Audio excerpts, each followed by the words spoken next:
ശ്രദ്ധിക്കേണ്ട ഒരു കാര്യം എന്ന് പറയുന്നത് ഈ മഞ്ജു വാര്യർ ഇക്കാര്യം മഞ്ജു വാര്യരുടെ മൊബൈൽ ഫോണിൽ മഞ്ജു വാര്യർ ദിലീപിൻ്റെ മൊബൈൽ ഫോണിൽ ഒരു മെസ്സേജ് കാണുന്നു, പല മെസ്സേജുകൾ കാണുന്നു. അത് കാവ്യ മാധവനും ദിലീപും തമ്മിലുള്ള ചാറ്റായിരുന്നു. അപ്പോൾ സംശയമുണ്ടാകുന്നു. ഇതേ തുടർന്ന് കാവ്യ മാധവൻ്റെ അമ്മയുമായിട്ട് ഇക്കാര്യം സംസാരിച്ചു. തൊട്ടടുത്ത ദിവസം കാവ്യ മാധവൻ്റെ വീട്ടിൽ പോയി അമ്മയുമായി സംസാരിച്ചപ്പോൾ കാവ്യ മാധവൻ്റെ അമ്മയും ഇത് ശരിവെക്കുന്ന രീതിയിലുള്ള പരാമർശമാണ് നടത്തിയത് എന്ന് മഞ്ജു വാര്യർ മൊഴി നൽകിയതാണ്. പക്ഷേ കാവ്യ മാധവൻ്റെ അമ്മ കോടതിയിൽ ഇക്കാര്യം പറയാൻ തയ്യാറായില്ല. അവിടെയും ദിലീപിന് അനുകൂലമായ ഒരു മൊഴി വരികയായിരുന്നു. അവിടെ വെച്ച് മറ്റൊരു കാര്യം കൂടി കാവ്യ മാധവൻ്റെ അമ്മ അന്ന് പറഞ്ഞതായിട്ട് മഞ്ജു വാര്യർ പറയുന്നുണ്ട്. റിമി ടോമിക്കും ഇക്കാര്യം അറിയാമായിരുന്നുവെന്ന്. പക്ഷേ റിമി ടോമി അങ്ങനെ ഒരു മൊഴി നൽകിയില്ല. അവിടെയും ദിലീപിന് അനുകൂലമായി കാര്യങ്ങൾ വരികയായിരുന്നു. പിന്നെ ആകെ ഇവർക്ക് ഉണ്ടായിരുന്ന ഈ മഞ്ജു വാര്യർക്കും അതുപോലെ തന്നെ അതിജീവിതയ്ക്കും തെളിയിക്കാൻ പറ്റാവുന്ന, ഒരേ സ്വരത്തിൽ പറയാവുന്ന ഒരു കാര്യം എന്ന് പറയുന്നത് അതിജീവിതയുടെ വീട്ടിൽ മഞ്ജു വാര്യരും ഗീതു മോഹൻദാസും സംയുക്ത വർമ്മയും കൂടി വന്ന് ഇക്കാര്യം അതിജീവിതയോട് ചോദിച്ചു എന്നുള്ളതാണ്. അവിടെ അതിജീവിത ഇക്കാര്യങ്ങളെല്ലാം തുറന്നു പറയുകയായിരുന്നു മഞ്ജു വാര്യരോട്. ഇക്കാര്യമെല്ലാം ഈ അതിജീവിതയും അതുപോലെ മഞ്ജു വാര്യരും സംയുക്ത വർമ്മയും ഗീതു മോഹൻദാസും ഒരേപോലെ മൊഴി നൽകിയെങ്കിലും അവിടെ തിരിച്ചടിയായത് ഈ കാര്യങ്ങളൊന്നും നേരത്തെ അന്വേഷണ ഉദ്യോഗസ്ഥന് മുന്നിൽ പറഞ്ഞില്ലല്ലോ എന്നുള്ള കാര്യമാണ്. അതുമാത്രമല്ല, ഇത്തരത്തിൽ ഈ പ്രേരണ ഉണ്ടായതിന്, മോട്ടീവ് ഉണ്ടായതിന് ഏറ്റവും പ്രധാനപ്പെട്ട കാരണം എന്ന് പറയുന്നത് മഞ്ജു വാര്യർക്കുണ്ടായ ഈ സംശയം. ആ സംശയം അതിജീവിതയോട് ചോദിക്കുന്നു. അതിജീവിത ദിലീപിനെക്കുറിച്ചും കാവ്യയെക്കുറിച്ചുമുള്ള കാര്യങ്ങൾ മഞ്ജു വാര്യരോട് തുറന്നു പറയുന്നു. ഇത് പിന്നീട് ദിലീപ് അറിയുന്നു. അങ്ങനെ ശത്രുത ഉണ്ടാകുന്നു. പക്ഷേ ഇവിടെയൊന്നും ഈ കൂടിക്കാഴ്ചയ്ക്ക് നിർണായകമായ ഈ മൊഴികൾ സഹായകരമല്ല. അതിനെ സഹായിക്കുന്ന രീതിയിലുള്ള ഇവരോട് ചേർന്ന് നിൽക്കുന്ന, എന്തായാലും സിനിമാ മേഖലയിൽ നിന്നാണല്ലോ ആ മൊഴികൾ വരേണ്ടത്, അത് വന്നിട്ടില്ല എന്നാണ്. നേരത്തെ രഞ്ജിത്ത് പറഞ്ഞ മറ്റൊരു കാര്യമുണ്ട്. ആദം ജോണിൽ അഭിനയിച്ചതും ഹണീബി 2-വിൽ അഭിനയിച്ചതുമായ കാര്യങ്ങൾ, അവിടെ അതിജീവിതയുടെ മൊഴിക്ക് വിഘാതമായി പോയത് താരങ്ങളുടെ മൊഴിയാണ്. കാരണം ദിലീപുമായി അടുത്ത ബന്ധമുള്ള ആളുകളാണ് ആദം ജോൺ സംവിധാനം ചെയ്തതും നിർമ്മിച്ചതും അതുപോലെ തന്നെ ഹണീബിയുടെ നിർമ്മാതാവും സംവിധായകനും. ഇക്കാര്യമൊക്കെ വന്നപ്പോൾ അവിടെ അതിജീവിതയുടെ മൊഴിയും അതുപോലെ തന്നെ അവരോടൊപ്പം ഉണ്ടായിരുന്നവരുടെ മൊഴിയും ഒറ്റപ്പെട്ടു പോവുകയായിരുന്നു. അതിന് കാരണം അമ്മയിലെ ഈ മൊഴിമാറ്റം തന്നെയാണ്. അമ്മയിലെ താരങ്ങളുടെ മൊഴി എതിരായിട്ട് വന്നതുകൊണ്ടാണ്. അത് മൊഴിമാറ്റം എന്ന് പൂർണ്ണമായിട്ടും പറയാൻ പറ്റുകയില്ല. ഹോം സ്റ്റൈലായ ആളുകൾ വളരെ ചുരുക്കമാണ്, സിദ്ദിഖിനെ പോലെയുള്ളവരാണ്. പക്ഷേ മൊഴി വന്നത് അമ്മയുടെ മൊഴി എന്ന് തന്നെ ഇതിനെ പറയാം. മഞ്ജു വാര്യർക്കും അതിജീവിതയ്ക്കും എതിരായുള്ള മൊഴികളായിരുന്നു അമ്മയുടെ മൊഴിയായിട്ട് കോടതിയിൽ വന്നത്. അത് അതിനിർണായകമായി മാറുകയായിരുന്നു, ഗൂഢാലോചന തെളിയിക്കപ്പെടാതിരിക്കാനും അതുപോലെ തന്നെ മോട്ടീവ് തെളിയിക്കപ്പെടാതിരിക്കാനും. റൈറ്റ്, തീർച്ചയായും അവിടെ ഈ സൂചിപ്പിക്കുന്നത് പോലെ അമ്മയുടെ താരങ്ങളുടെ മൊഴി എന്നത് നിർണായകമാകുന്നു. ഒപ്പം മറുഭാഗത്തു നിന്നും ഉയർന്ന നിരവധിയായ ചോദ്യങ്ങളുണ്ടല്ലോ മഞ്ജുഷ. അതായത് പ്രതിഭാഗത്തിൻ്റെ അഭിഭാഷകന്റെ ചോദ്യം, അതിൽ തന്നെ മഞ്ജുഷ സൂചിപ്പിച്ചു കഴിഞ്ഞു. ഈ അബാദ് പ്ലാസയിൽ നടന്ന സംഭവത്തിലേക്ക് വന്നാൽ, അബാദ് പ്ലാസയിലെ ഗൂഢാലോചനയുടെ ഏക തെളിവ് എന്നത് പൾസർ സുനിയെ അവിടെ ഒരു സുഹൃത്ത് കൊണ്ടുവിട്ടുവെന്നും ഈ സുഹൃത്ത് കുറേ നേരം കാത്തു നിന്നുവെന്നും പിന്നീട് സുഹൃത്തിനോട് പോയിക്കൊള്ളൂ എന്ന് പറഞ്ഞുവെന്നുമാണ്. അതൊരു സ്വകാര്യ ടെലിവിഷൻ ചാനലുമായി ചേർന്ന് നടത്തിയ ഷോയായിരുന്നു. അപ്പോൾ എന്തുകൊണ്ട് ഈ ഷോയുമായി ബന്ധപ്പെട്ട ആളുകളെ ചോദ്യം ചെയ്തില്ല, അവരിൽ നിന്ന് വിവരങ്ങൾ ശേഖരിച്ചില്ല അന്വേഷണ സംഘം എന്ന സംശയമുണ്ടായിരുന്നു. അതുമാത്രവുമല്ല, ഇതൊരു ഹോട്ടലാണ്. അതും ഈ താരങ്ങൾ വരുന്ന ഹോട്ടലിൽ സ്വാഭാവികമായും ആ ഹോട്ടലിനൊരു ഹോസ്പിറ്റാലിറ്റി ഉണ്ടാകും. ഈ താരങ്ങളെ കൃത്യമായി മോണിറ്റർ ചെയ്യുക, അവർക്ക് വേണ്ട സൗകര്യങ്ങളൊക്കെ എത്തിച്ചു കൊടുക്കുക. അങ്ങനെയുള്ള ജീവനക്കാരെ, അതിൽ എനിക്ക് തോന്നുന്നു ഈ പൾസർ സുനി ഏതു വഴിയാണ് ഈ 410 നമ്പർ മുറിയിലേക്ക് എത്തിയത് എന്ന് ചോദിക്കുമ്പോൾ അന്വേഷണ സംഘം പറയുന്നത് റിസപ്ഷൻ വഴിയെന്നാണ്. അപ്പോൾ ഇങ്ങനെയൊരു ഹോട്ടലിൻ്റെ റിസപ്ഷനിസ്റ്റിനെ പോലും ഇതിൽ ഉൾപ്പെടുത്തിയിട്ടില്ല. അതായത് പൾസർ സുനി പോകുന്നത് കാണുന്നത് അത്തരം ആളുകളെ എന്തുകൊണ്ട് ഉൾപ്പെടുത്തിയില്ല എന്ന ചോദ്യം പോലും ഉണ്ടാകുന്നു. അപ്പോൾ അമ്മയുടെ താരങ്ങൾക്കപ്പുറത്ത് ഇത്തരം ചില ആളുകളെ കൂടിയൊക്കെ ഈ പട്ടികയിലേക്ക് ഉൾപ്പെടുത്തുകയും അവരിൽ നിന്നുകൂടി വിവരങ്ങളൊക്കെ ശേഖരിച്ചിരുന്നുവെങ്കിൽ ഒരു പക്ഷേ ഈ പറയുന്ന ഗൂഢാലോചന നടന്നിട്ടുണ്ടെങ്കിൽ അതിന് ഉപോത്ബലകമാകുന്ന തെളിവുകളായി മാറുമായിരുന്നു. ആ നിലയിൽ ഇതൊരു അന്വേഷണ സംഘത്തിൻ്റെയും പ്രോസിക്യൂഷൻ്റെയും ഭാഗത്ത് നിന്ന് പരാജയപ്പെട്ടു പോകുന്ന നീക്കമായി പോയി എന്നുകൂടിയല്ലേ അനുമാനിക്കേണ്ടത് മഞ്ജുഷ്? അഭിലാഷ്, ഇവിടെ പ്രശ്നം എന്താണെന്ന് വെച്ചാൽ ഗൂഢാലോചന തെളിയിക്കുക എന്നുള്ളത് അതിസങ്കീർണമായ കാര്യമാണ്. ഇപ്പോഴത്തെ കാലത്ത് തെളിയിക്കുന്നതിന് വേണ്ടി ഡിജിറ്റൽ തെളിവുകൾ വളരെ പ്രധാനപ്പെട്ടതാണ്. ഇലക്ട്രോണിക്സ് തെളിവുകളും അതുപോലെ CCTV ദൃശ്യങ്ങളുമൊക്കെ പ്രധാനപ്പെട്ട ഒരു കാര്യമാണ്. ഇതിൻ്റെയൊക്കെ അഭാവം ഇതിൽ നിഴലിച്ചു നിന്നു എന്ന കാര്യത്തിൽ സംശയമില്ല.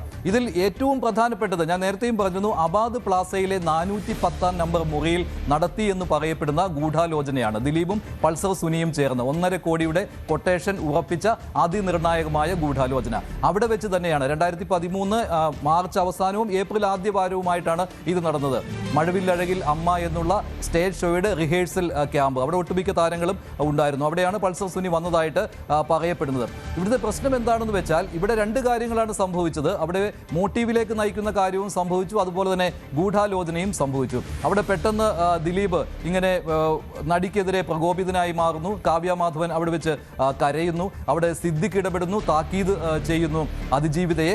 ഇതൊക്കെ ഉണ്ടാകുന്ന ആ സമയത്ത് ദിലീപിന് പെട്ടെന്ന് പ്രേരണ ഉണ്ടാവുകയാണ്. എന്തായാലും ഇവളെ കാണിച്ചു കൊടുക്കണം എന്നുള്ള രീതിയിൽ ദിലീപിന് പ്രേരണ ഉണ്ടാകുന്നു. അത് ഈ കുറ്റകൃത്യത്തിലേക്കുള്ള ഒരു മോട്ടീവായി മാറുന്നു. പൾസറിനെ വിളിച്ചു വരുത്തുന്നു. അങ്ങനെ പൾസറുമായിട്ട് 410 നമ്പർ മുറിയിലിരുന്ന് ഗൂഢാലോചന നടത്തുന്നു എന്ന കാര്യമാണ് അവിടെ നഷ്ടപ്പെട്ട ഒരു കാര്യം എന്ന് പറയുന്നത്. ആ സമയത്ത് അബാദ് പ്ലാസയിൽ നിന്ന് പൾസർ സുനിയെ ദിലീപ് വിളിച്ചു വരുത്തിയത് എങ്ങനെയാണ് എന്നുള്ള കാര്യം പ്രൂവ് ചെയ്യുവാനായിട്ട് പ്രോസിക്യൂഷന് കഴിഞ്ഞില്ല. അതിനെന്തെങ്കിലും ഫോൺ രേഖയുണ്ടോ എന്നുള്ളത് അതിനും സാധിച്ചിട്ടില്ല. നേരത്തെ പറഞ്ഞതുപോലെ, ഇപ്പോൾ അഭിലാഷ് പറഞ്ഞതുപോലെ, അബാദ് പ്ലാസയിലെ ഇതുമായി ബന്ധപ്പെട്ടുള്ള ജീവനക്കാരെ സാക്ഷികളാക്കി മാറ്റുവാൻ കഴിഞ്ഞില്ല. ഏത് വഴിയാണ് പൾസർ സുനി അബാദ് പ്ലാസയ്ക്കുള്ളിലേക്ക് പ്രവേശിച്ചത് എന്ന് PW120യോട്, അതായത് പൾസർ സുനിയുടെ സുഹൃത്തിനോട് ചോദിച്ചപ്പോൾ സുഹൃത്ത് പറഞ്ഞത് റിസപ്ഷൻ വഴിയാണ് കയറിപ്പോയത് എന്നാണ്. അങ്ങനെയെങ്കിൽ എന്തുകൊണ്ട് റിസപ്ഷനിലെ ജീവനക്കാരെ ഇക്കാര്യത്തിൽ സാക്ഷികളാക്കി മാറ്റിയില്ല?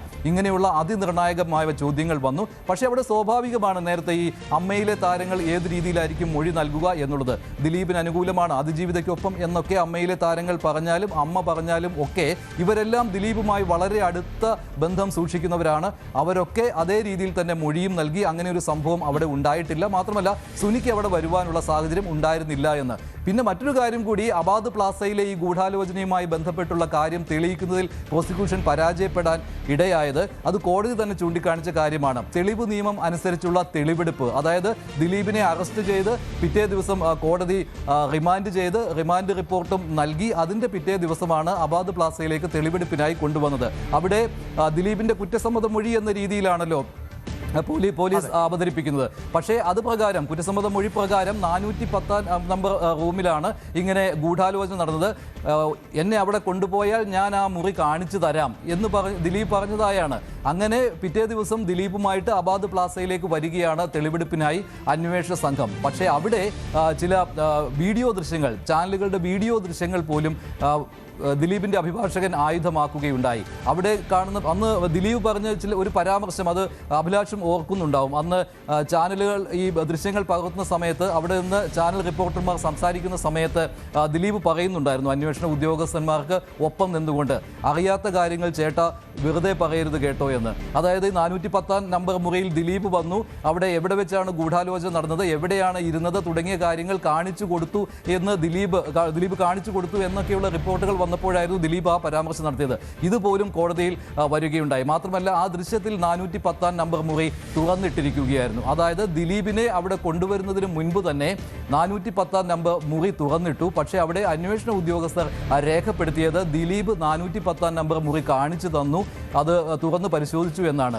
സാധാരണയായിട്ട് തെളിവെടുപ്പിന് വേണ്ടി ഒരു പ്രതിയെ കൊണ്ടുവരുമ്പോൾ ആ പ്രതി തന്നെ എവിടെ വെച്ചാണോ കൃത്യം നടന്നത് അവിടം കാണിച്ചു തരണം എന്നുള്ളതാണ് തെളിവ് നിയമത്തിൽ പറയുന്നത്. പക്ഷേ ഇവിടെ പോലീസിൻ്റെ ചില ബുദ്ധി പ്രവർത്തിച്ചത് വിപരീത ദിശയിലായിപ്പോയി എന്നുള്ളതാണ്. ഇത് കോടതി പ്രത്യേകം പരാമർശിക്കുകയും ചെയ്തു. അങ്ങനെ ആ തെളിവ് നിയമം അനുസരിച്ചുള്ള തെളിവെടുപ്പിലെ പാളിച്ച പോലും കോടതി അബാദ് പ്ലാസ വിഷയത്തിൽ ചൂണ്ടിക്കാണിച്ചിട്ടുണ്ട്.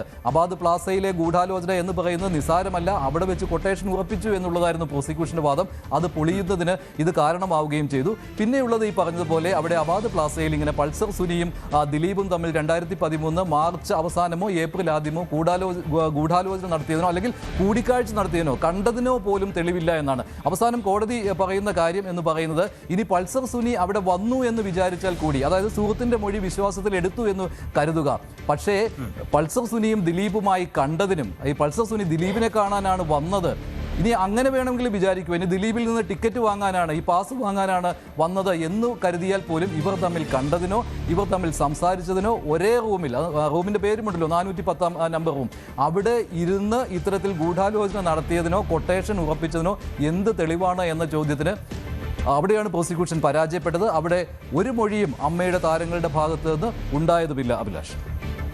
റൈറ്റ്, ഈ വാർത്തയുടെ വിശദാംശങ്ങളാണ് മഞ്ജുഷ് നൽകിയത്. ഈ സൂചിപ്പിക്കുന്നത് പോലെ തന്നെ അബാദ് പ്ലാസയിലേക്ക് ഒരു സുഹൃത്താണ് എത്തിച്ചത് എന്നത് സുഹൃത്തിൻ്റെ മൊഴി നിർണായകമാകുന്ന സാഹചര്യമുണ്ട്. പക്ഷേ ഈ സുഹൃത്ത് അബാദ് പ്ലാസയ്ക്കുള്ളിലേക്ക് കയറിയിട്ടില്ല. അബാദ് പ്ലാസയുടെ ഗേറ്റിന് മുന്നിൽ പൾസസുനിയെ ഇറക്കി വിടുകയാണ് ചെയ്തത്. അതും ടിക്കറ്റ് എടുത്ത് നൽകാമെന്ന് പറഞ്ഞുകൊണ്ട്. അപ്പോൾ ടിക്കറ്റ് എടുത്ത് നൽകാമെന്ന് പറഞ്ഞുകൊണ്ട് പൾസസുനി എത്തിച്ച സുഹൃത്തിനെ എങ്ങനെയാണ് അവിടെ ഒരു ഗൂഢാലോചന നടന്നുവെന്നും അത് ദിലീപുമായുള്ള കൂടിക്കാഴ്ചയാണ് നടത്തിയത് എന്നുമൊക്കെ അറിയാൻ സാധിക്കുക. അയാളെ സംബന്ധിച്ചിടത്തോളം ടിക്കറ്റ് ലഭിച്ചോ ഇല്ലയോ എന്നത് മാത്രമല്ലേ അറിയാൻ സാധിക്കുകയുള്ളൂ.